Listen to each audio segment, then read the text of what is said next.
I was called a week earlier to teach tonight, and as I sought the Lord, for some reason, my mind and my heart was on the kingdom. And I didn't know exactly what about the kingdom my heart was just gravitating towards, and I just needed time to kind of sit down and hear from the Lord, and there's a few scriptures that He does that with me. I don't know how he does it with you, but whenever I need to teach, something is on my heart, something that I feel I need to search out, I need to seek out. And so when I get the time to put away all the distractions, that's the topic that was on my heart, something about the kingdom and the king.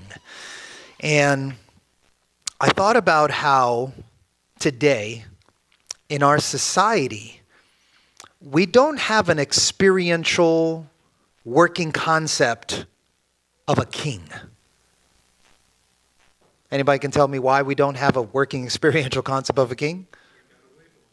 That's true. Yeah, we kind of left the pond and we traveled over the pond and we got away from them. But yeah, and that's basically the sense. We don't live in a society where our government is a king or a monarch of some kind. We don't have a king. And our government today is entirely different from the concept of a king in the past or a kingdom of the ancient world. And I'm specifically thinking of the scriptures and their idea of a king. You know, our government has three branches, and they keep one another in check because we know that, or the founders of our government and our society in the American nation, they understood that man can become corrupted. And any of the three branches of government can become corrupted. So they made them be checks and balances with each other. And that's kind of what we're used to knowing. So when we read the scriptures and we look at kings and kingdoms, you know, you think of the song, shall all pass away, but there's just something about that name. We really don't have an experiential understanding of what it is to be under the reign and the realm of a king. And what we try to do when we get into the scriptures, when we try to understand this concept of the king, through the eyes, we try to understand it through our eyes, our experience, our perspective. And the best that we can do is compare it to, well, the president. The king of the ancient world, we compare it to the president today, and technically there really is no comparison. It's a completely different makeup, ideology. And in the ancient world, when I got into studying and the Lord started bringing things that, you know, that He's been teaching me through some Bible studies that I've been going through recently online. In the ancient world, kings were considered divine monarchs on earth. And what I mean by that is that they were considered in the scriptures, in the ancient world, they were considered images of deity. Literally, they were like God incarnate on earth.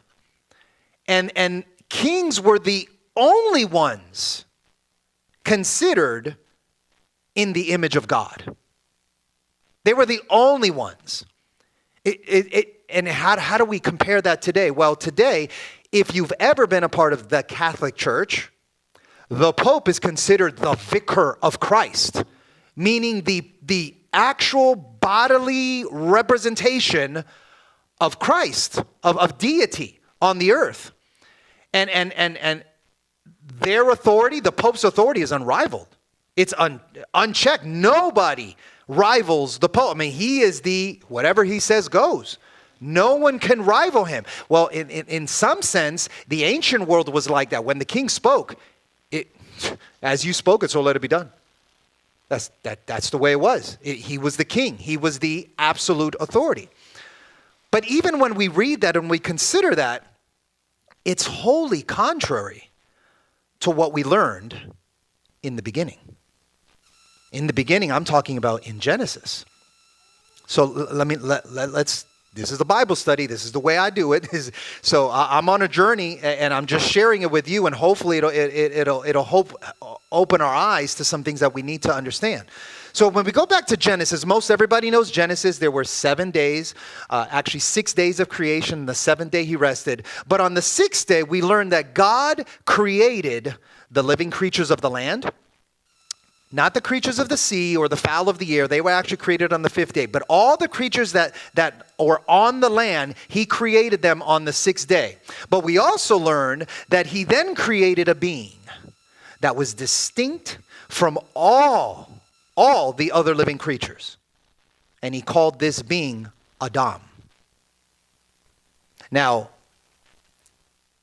Adam is a word that has kind of two connotations. Number one, it means mankind. In a general sense, Adam is all of mankind. Okay? But it's actually also the name of the first Adam. We know him as Adam. We say it in English as Adam, but it was pronounced Adam. And so let's go back to Genesis chapter 1:26. And this, for whatever reason, he's just showing me again. And as I started studying this, I'm like, oh, that's connected to the teaching I gave many months ago on dominion. So I started seeing how this is connected. So he says in Genesis 1:26, then God said, let us make man, Adam, in our image, according to our likeness. Let them, plural, them, that's why it's mankind in general, let them have dominion over the fish of the sea, over the birds of the air, and over the cattle, and over all the earth, and over every creeping thing that creeps upon the earth. And it says in the next verse, so God created Adam, man, in his own image. In the image of God, he created him. Male and female, he created them. So both male and female were created in the image of God. And so when I said, well, that's kind of contrary to what we learned in the beginning. In the beginning, comparing it to the ancient world where the king was considered the image of God, that's contrary to the scriptures of what he taught us in the beginning. It says all mankind was made in the image of God. Not one single solitary special unique figure that happens to rule and reign over certain people and land and territory and all of that stuff. The king is not the image of God because all Adam is the image of God. And so this word image in the Hebrew is tselem. And it's also translated as idol. When we read it in the scriptures and you see the word idol, it's actually the word tselem. Image and idol were the same word. He was made in the image of God. Adam, God made an idol, meaning an image, a representation of him on the earth. And it was Adam, a being who was created out of the earth, but also breathed into him the breath of life, the Spirit of God. These components made up the image of God. And so it furthermore says that he blessed them. God said to them, be fruitful, be multiplying, fill the earth, subdue it, and have dominion, rule, reign over the earth, over the fish of the sea, over the birds of the air, over every living thing that moves on the earth. Adam was given dominion, rulership, authority over the things that God had created, because we're on the sixth day, and we know, as we've read the scriptures in the beginning, well, God created a whole bunch of things before he ever got to Adam. But when he got to Adam, he said, Adam, you have dominion. I'm giving it to you. And so God said, see, I have given you, talking to Adam, I have given you every herb that yields seed, which is on the face of all the earth, and every tree whose fruit yields seed. To you it shall be for food. So we come to realize that in the beginning, there was no carnivore. There was no flesh eating of any kind, because that was never going to be the intention and purpose of man ruling over beast. It says not only that, you are given of all the trees, you're given all the fruit, you're given all the stuff from the herbs that yield the seeds from the earth. But he says also to every beast of the earth, to every bird of the air, to everything that creeps in the earth, and literally, essentially means everything that he just created, in which there is life, I have given every green herb for food. In other words, they were plant-eating creatures. They were fruit-eating creatures. They were never to be eating flesh in the very beginning. And it was so. And God saw everything that he had made. Indeed, it was very good. So the evening and the morning were the sixth day. And so I think about that and I'm like, God created all of these things and then gave the authority, the dominion, the rulership to Adam to reign over everything that God created. And one of the first orders of business that he gave man, remember he named man Adam, he gave him a name, Adam, and in doing so, he gave him the ability to exercise dominion over the earth, and that's found in the next chapter. So chapter 1 talks about the creation, and then chapter 2 talks about him actually giving him this authority and telling him that all of this is yours. And it says in chapter 2 that the male, because there was a brief period of time, I can't tell you how long, but there seemed to have been a brief period of time where there was only the male counterpart, Adam. And it was to him he was commanded, he was charged by God to name all the creatures that God had made. Not only on the land, but also the fowl of the air. And so man, in his first order of business, his first exercise of dominion, of rulership, he began to look at all the creatures and he began to give them names. All of them, names. Every single one of them names.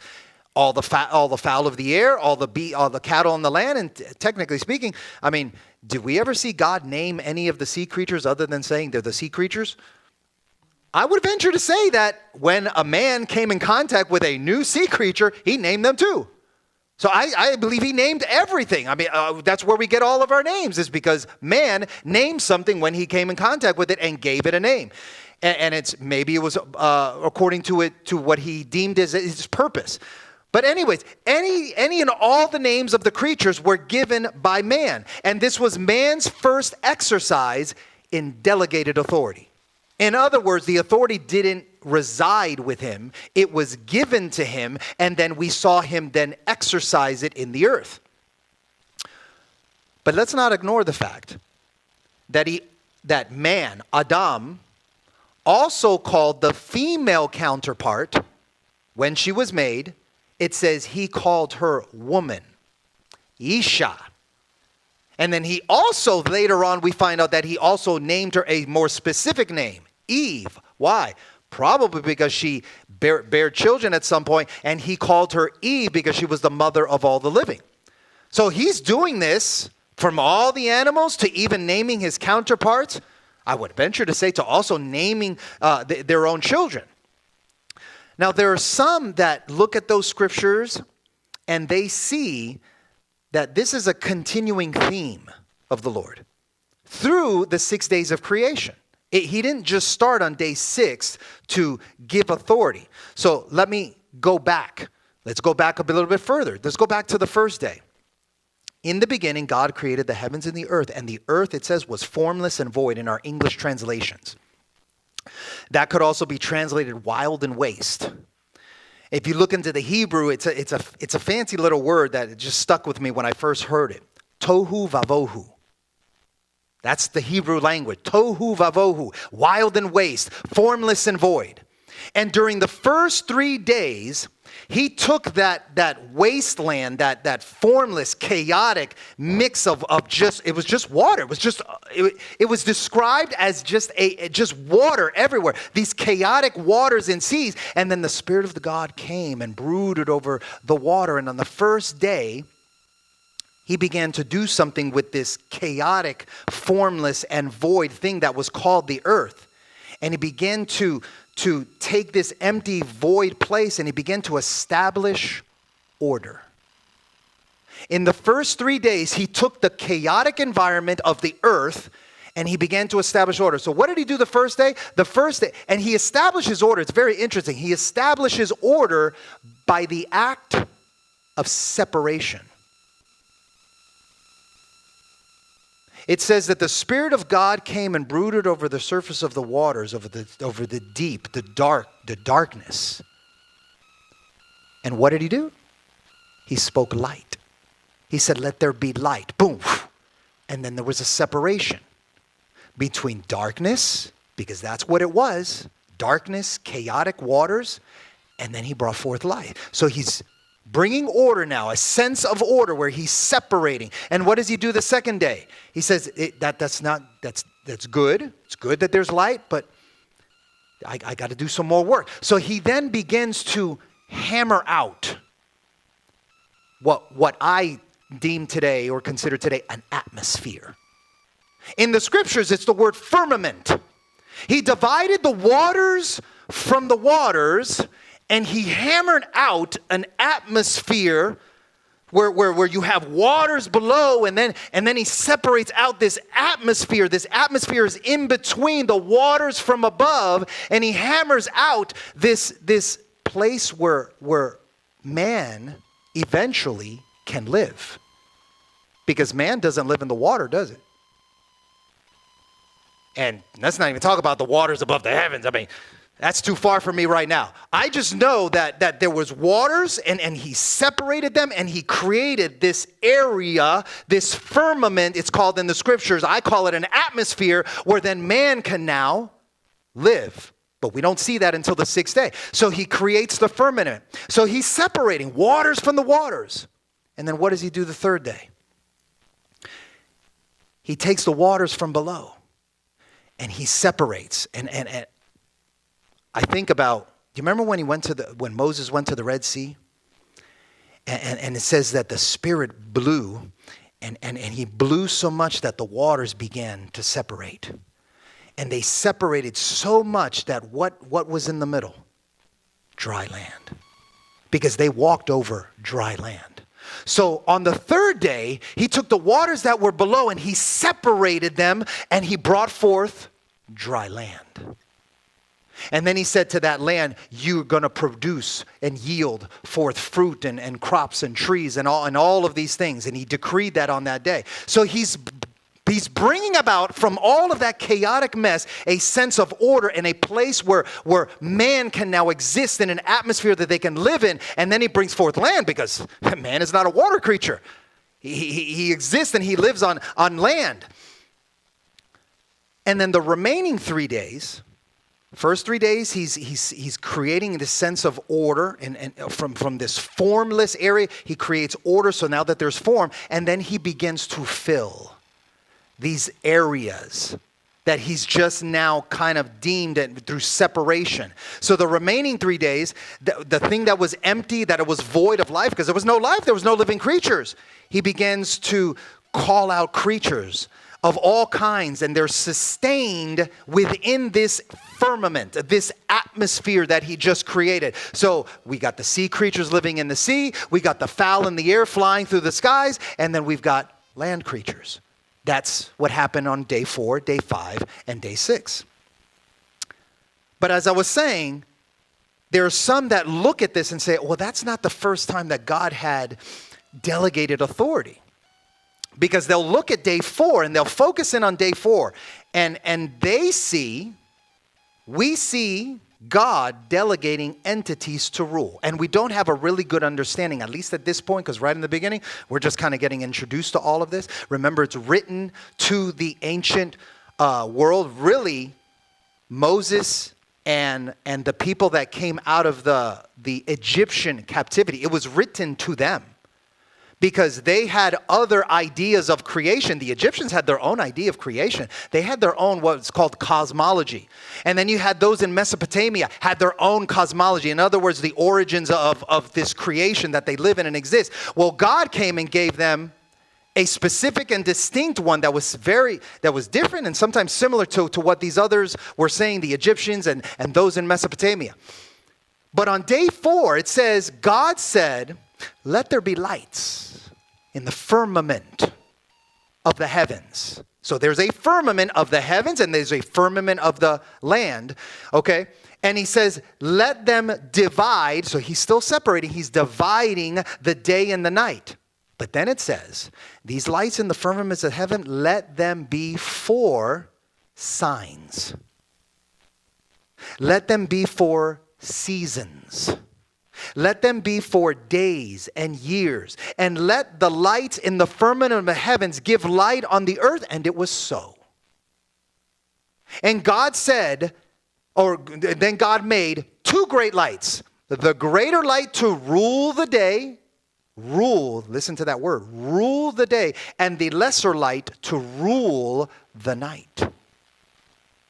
So he's creating things, and he's now giving them purpose. These lights that we consider just stars in the heavens and they're just shining on the earth, he's given them rulership. They're supposed to be for signs. They're supposed to be for seasons. They're supposed to be for days and years.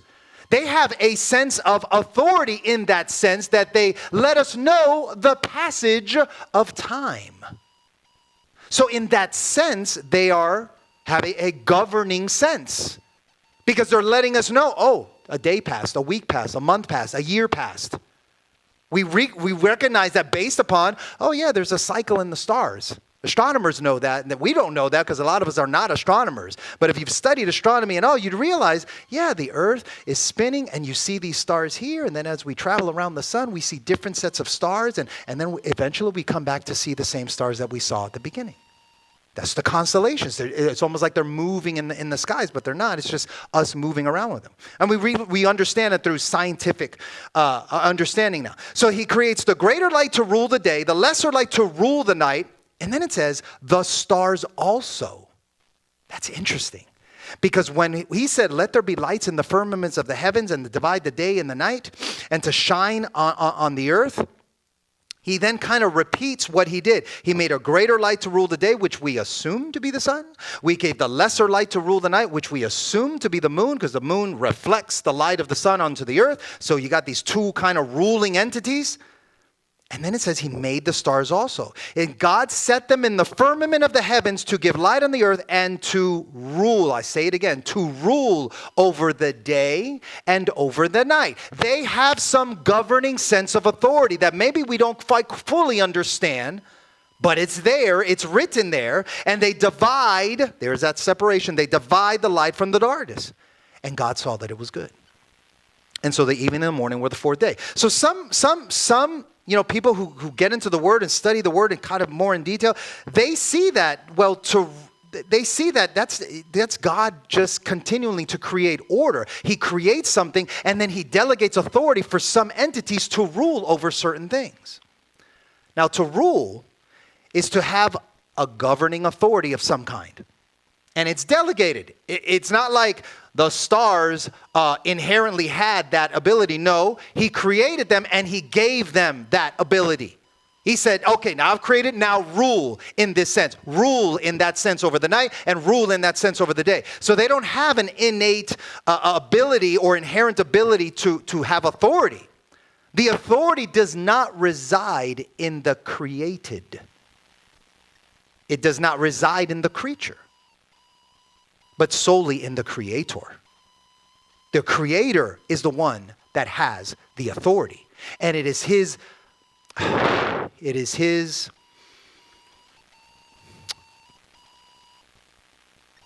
oh man, I've lacked the sense of the word that I want to use. It's his prerogative. There we go. It's his prerogative to share that authority with somebody else and give someone else an authority to do something that is really inherently his, because he's the creator. He's the one that creates things and he gives it purpose. He's the one, not anybody, not any other created being or creature. So, when Adam fell, what happened? When Adam fell, this view of rule, of dominion, of governing authority became distorted. It became perverted, because the experiential reality that occurred when man sinned is man became disconnected from God. That's clear. He was kicked out of the garden and he lost this spiritual relationship that he had with God. But why? Because at some point, man chose to determine for himself what is good or what is evil. But that authority to decide what is good and what is evil never resided in him. Where does that reside? The ability, the authority to say this is good, this is evil, only in the Creator. He's the one that has that authority. So when man decided, I think I know better than God. He said not to eat of that tree. I don't know. It looks good to my eyes. It looks good to eat. What's wrong with it? What's the matter? Let me give that a try. Boom. You just tried to usurp authority over the only one that has authority, over his own creation.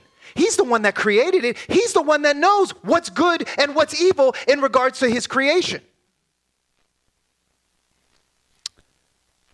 So man took a moment that we have lived, experienced in that moment, that I no longer submit myself to him who is the supreme and ultimate ruler of all the cosmos, all the creation. No. Even though he was the one that delegated this ruling authority over the earth to him. It is God who determines what is good. And if you look at the days of creation, almost all the days, if I didn't, I may have missed one day, but I think all of the days say, it is good. It is good. It is good. And on the sixth day, he said, not it is good. He said, this is very good. He said that every day because he's the one that determines what's good. Not us. We don't have that power. We don't have that authority. So as I'm studying this, I realize that up to this point that I've just shared with you regarding as we go back into Genesis and we look at all of that, one thing that I noticed, and this is a point of observation, up to this point in the account of creation, God is never referred to as a king. That word king was never used by God for himself. Do you know when in Genesis, the first time the word king is used? It's the Hebrew word melech, and it was used for the first time, do you remember this? When the four kings, the four kingdoms conspired together to fight against the five kings that kind of ruled over them, and they had to pay homage to them and tribute to them, and they got one day to say, oh gosh, I'm so sick and tired of giving them, no, let's go fight after them. And they banded together and they went to fight against the five kings. That's when they fought with each other, and then all of a sudden Job and his family were kidnapped by the army, and then Abraham to go rescue them. That's what I'm talking about. That's in Genesis. Because at that point, that word king was used for basically chiefs of tribes. You know, the leaders of the tribes, or the leaders of a people, or the leaders of a land or a territory that had some boundaries there. And so they fought against each other. And so kings, the word king and the usage of the word kings from the dawn of time, from the first time it was ever used, always fought. Kings always fought over land. They fought over people. They fought over wells of water. They would literally get in arguments over the well that, this people dug, and then these people come in and they wanted to borrow, and then all of a sudden now they own it, and they just started fighting over wells. In other words, the kings fought over all the earthly resources that was given freely to them to rule and have authority over. But they act at this point like the Creator God doesn't exist. They act like they own all that they see, all that they hear, all that they smell, all the things that they taste, all the things that they touch that's around them. They act like they own it themselves. And they hold on to it. When they get something, they hold on to it with an iron fist.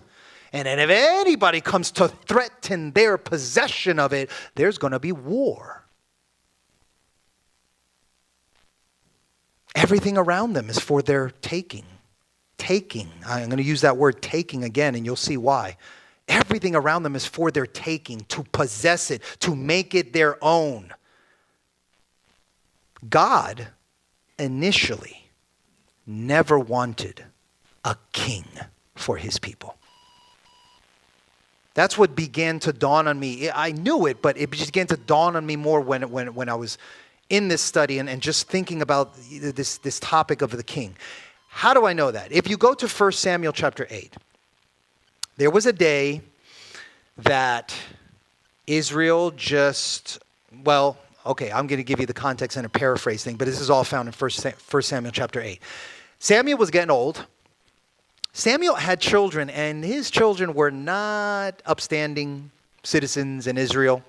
They said, listen, Israel told Samuel, you're getting old.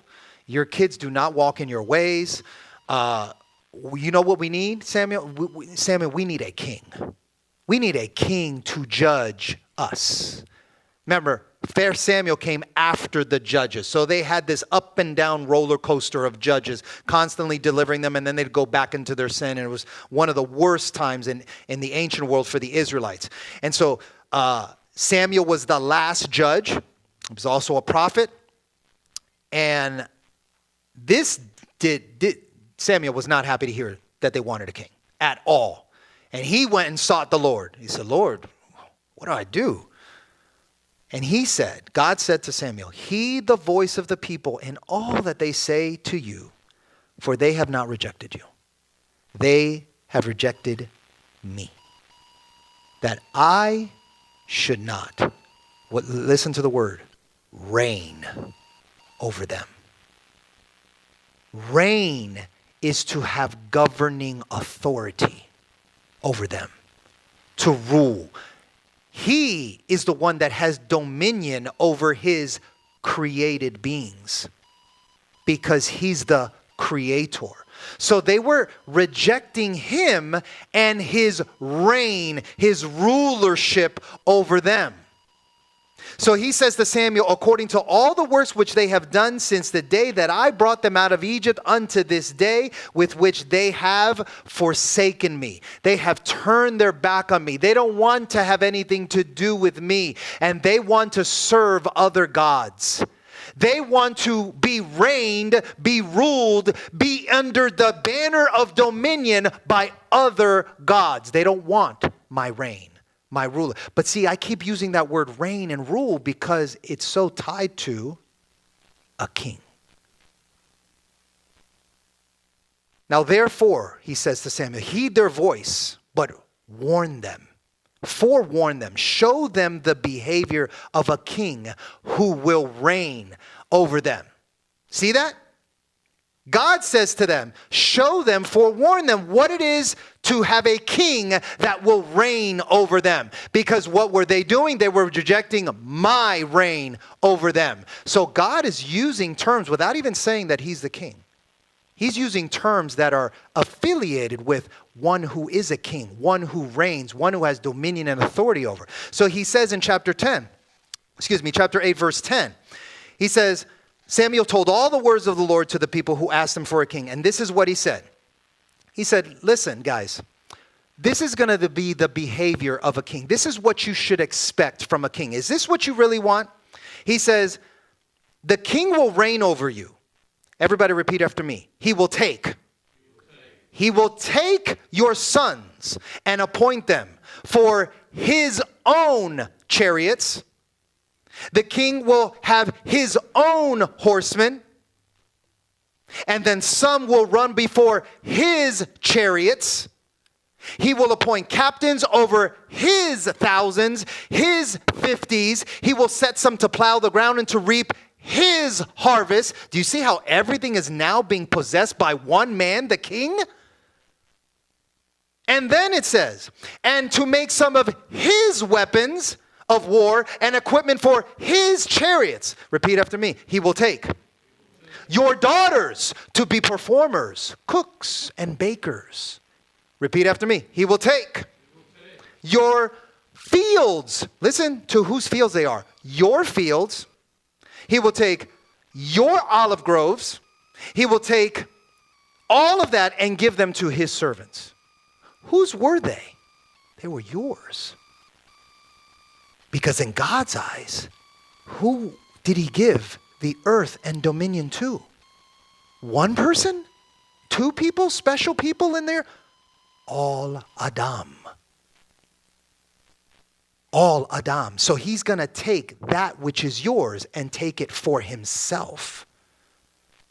Repeat again. He will take a tenth of your grain and your vintage. Look, your grain, your vintage, your agriculture that you are planting, that you are cropping, that you are harvesting. He's going to take that and he's going to give it to his officers and his servants. Repeat. He will take. He's going to take more, yes. Your male servants, your female servants, your finest young men, your donkeys, and he's going to put them to work.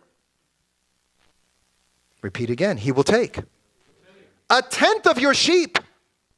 And watch what it says now. You will be his servants.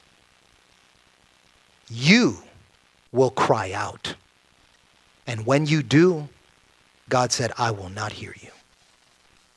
This is what you've chosen for yourself because you did not want me to reign over you.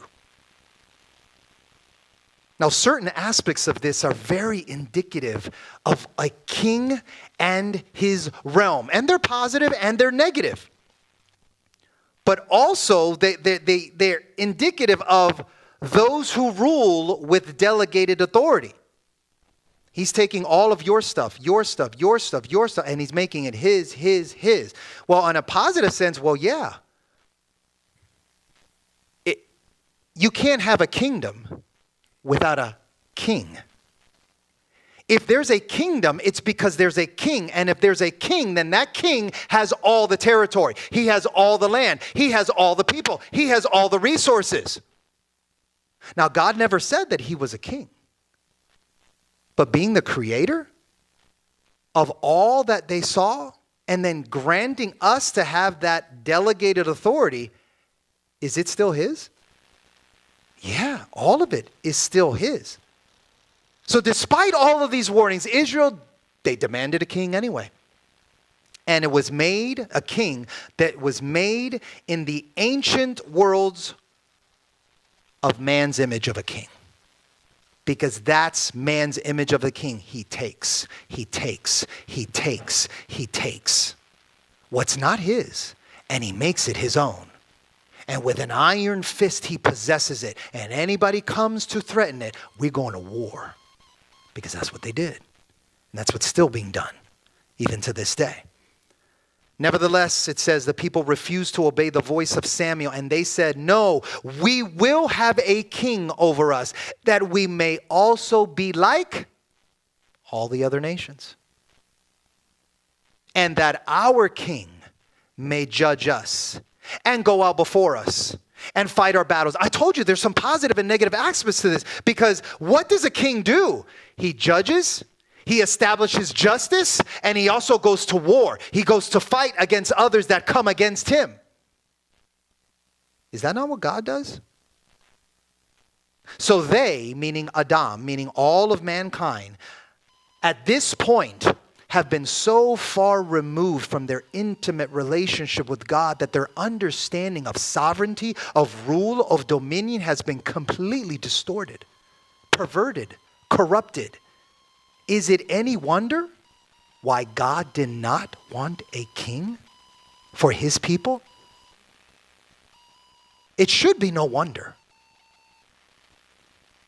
Y'all heard the term of the goat? Ooh, look at that. You must have got that from your students in school, right? The greatest of all time. I was listening to something recently, and they were wasting their time talking about who's the greatest of all time. It's probably about Michael Jordan and LeBron James. I can't remember what the subject was. It was probably one of them too. And somebody that I was listening to made this point. If you're the GOAT, you don't walk around telling everybody you're the GOAT. Because if you're the GOAT, it's self-evident. Everybody knows it. There's no argument about it. This is why I think you never, ever see God during all of this early chapters in Genesis. You never refer to himself as a king. But man, he displays all of the attributes and characteristics of a king just by his very nature. So why should he have to go around telling everybody, oh, I'm the king? I'm the creator. What do you mean? I don't have to say anything. It's self-evident. Now here's a couple things that got to me as I close out right now. In Exodus chapter 19:5, it says, now therefore, God says to them, if you will indeed obey my voice and keep my covenant, then you, people of Israel, shall be a special treasure to me above all the people. And then listen to what he says in these last 6 words.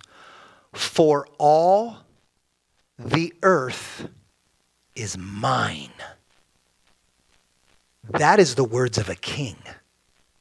That doesn't say, oh, I'm a king, so all the earth is mine. No, he just flat out decreed, hey, all the earth is mine. I don't have to say what I am. And and this is in Exodus chapter 19. This is way early on. But if you go to Psalm 50, which came afterward, psalmist came and said, hey, hear, O my people, and I will speak. O Israel, I will testify against you that I am your God. I am God, your God. I will not rebuke you for your sacrifices or your burnt offerings, which are continually before me, because they were doing their due diligence and offering their sacrifices. I'm not going to rebuke you for that. I'm not going to take a bull from your house. Listen to the words. I will not take a bull from your house. I will not take goats from your folds. You see, this king of the cosmos, if you will, doesn't take. Earthly kings will take from yours. But this heavenly king doesn't take from anybody. And listen to the next verse. For every beast of the forest is mine. It's not yours. It's mine. They're all mine. It says, and the cattle of 1,000 hills. I know all the birds of the mountains and the wild beasts of the field. And you know what? They're mine, he says. If I were hungry, I wouldn't need to tell you. For the world is mine and all its fullness. God is decreeing, without having to say it, all this that you think is yours is mine. I don't have to ask you for anything. It's always been mine. I created it. Yes, I've given you delegated authority, which why I can say at the same time that it's yours. And it's yours. But I'm not going to take from you. You got to think about that. He's not going to take from us, even though it's all his. And even though he's delegated authority to us. He wants our willingness. He wants a cheerful and willful heart to give to him what's already his. Now, Pastor Joe's been talking about that for years, about, stop holding on to everything that's yours. No, have an open hand. And that's where this principle is coming from, because it's all really his. That house you own, that car you own, that cash that you have in your bank account, that job that you have. All of that was provided by the Lord, because he could have just said, no, I'm going to dry up all your wells. It's mine. So if he didn't want a king for his people, what did he want? I'm going to read one last verse and then we're done for tonight. Exodus chapter 19, verse 6. I just skipped over it. I started with 19, verse 5, where it says at the end, for all the earth is mine. And then if you read the next verse, and says, and you shall be to me a kingdom. Remember I said you can't have a kingdom without a king. So he's not even saying it, but he's still saying it. My kingdom will be a kingdom of what? Priests. And a holy nation. He wasn't trying to raise up a kingdom of kings. even though he used it, he acquiesced to the Israelites' desires to have a king, but what he wanted was a kingdom of priests. And if you know anything about the Levitical priesthood and all the priests, what were they? In a very most basic form, they were servants. They served in the house of God. They ministered unto him, and they ministered in the stead of the people. So they were serving them as well. They were servants to both their God and their fellow man. These are the words which you will speak to the children of Israel. I honestly don't know where I'm going with this, but for me, that was the intro. I'm going to talk about this. I'm going to elaborate more on this and move forward with it next time, once I have time to get into it. But I hope that it will be a benefit to all of us, because he does say he wants us to come into the house of God, bring a psalm, bring a teaching, bring something to encourage your brothers and sisters. And that's really all I want to do. I want to bring about the things that he shows me. I would just want to share with you and hope that it blesses you as much as it's blessing me, because I don't know where it's going, but I know it's important. Amen.